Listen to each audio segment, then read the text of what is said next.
Whoa, whoa, whoa. Hello there, Lahima here. Today, we're gonna make an ambient, cloud as fuck trap type beat from Oliver Francis / Simpson fans out there. When the pussy feels like macaroni and cheese. These bitches be trifling, bro. They be stankin'. What the fuck you doing? Wanna know why I'm doing that? Cause of mental fucking illness. Oliver Francis is a Columbia rapper. He's known for his YouTube and SoundCloud, which has some of his best tracks such as Polo Socks, Yoon Really, and Wavy. Personally, I like his style of music. He reminds me of a lot of the kind of rappers that appear on Status, which is one of my favorite YouTube channels. And also, I don't know if it's just me, but deadass, I think Oliver Francis looks like BX. Let me know what you guys think in the comment section below. And also, while you're at it, go ahead and grab your 100-inch speech coat, your Stiffy, and your copy of FL Studio. Ableton. Let's get into this. So the first thing you want to keep in mind when making an Oliver Francis sort of beat is that it needs to be very ambient. So I chose this ambient pad from Omnisphere and made the following chord progression.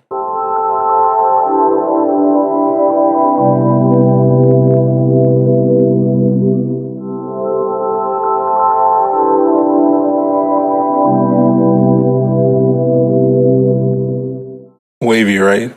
So the next thing I'm going to do is just add some more ambient elements to the mix because I think nobody would like a fucking one-track song. So what I did was I just chose another Omnisphere patch. I chose something called Ambient Space Keys, I believe. And what I'm going to do is just take that sound and convert it to audio, but I want the audio to play backwards, but play the same chord progression.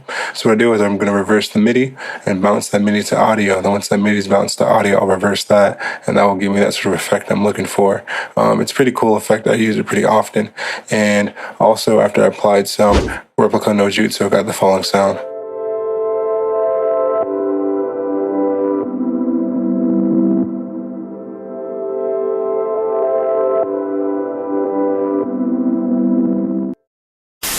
Now it's time to make the most heated melody that's ever existed or produced by Omnisphere. This melody will be so fire, so heat, so destructive that not even Jesus, nigga Jesus, will be able to low-key listen to this shit.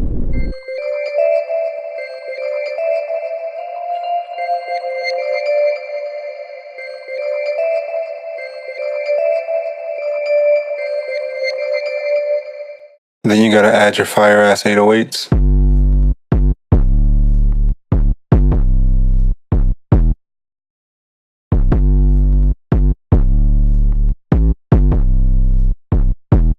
Next up are the drums. So for the drums, you definitely want to make sure they're also super reverby. So what you want to do is just throw basically reverb on everything that isn't a kick. I just routed everything to a bus so that way I can keep the original signal clean while keeping the affected signal, super affected.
For the EQ, I just kept it really plain and simple, just cleaned up stuff that need to be cleaned up. And if anything is too loud, I'm just going to lower that frequency.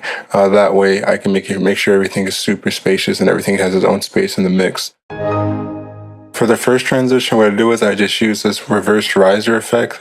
That's actually really more so an impact.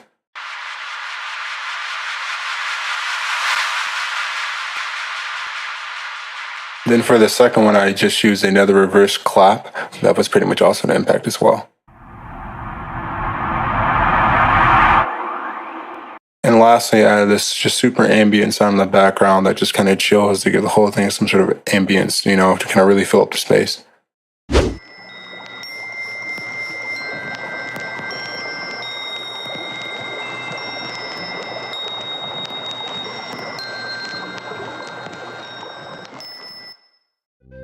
And that pretty much ends it for today's tutorial, guys. The beat's gonna play right after this, but before we do that, just for some announcements and some shoutouts, if you haven't already, definitely make sure to go ahead and follow me on Instagram and Twitter at Lahima Beats. I post a bunch of cool shit on there. You can keep up to date what I'm doing. Also, by the way, if you're one of the first people to comment on this video, you can go ahead to my sample packs for free, which is dope as fuck.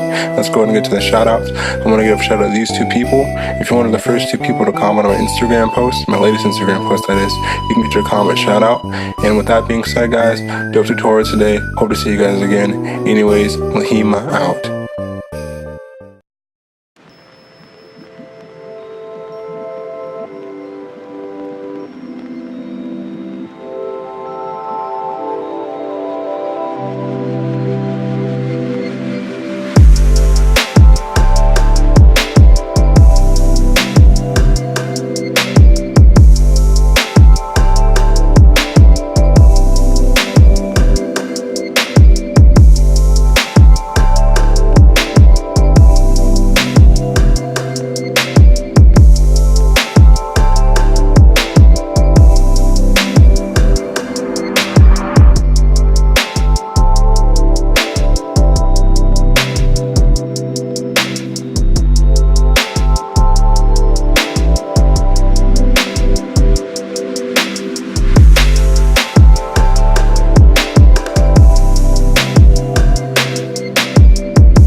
This program is made possible by annual financial support from viewers like you.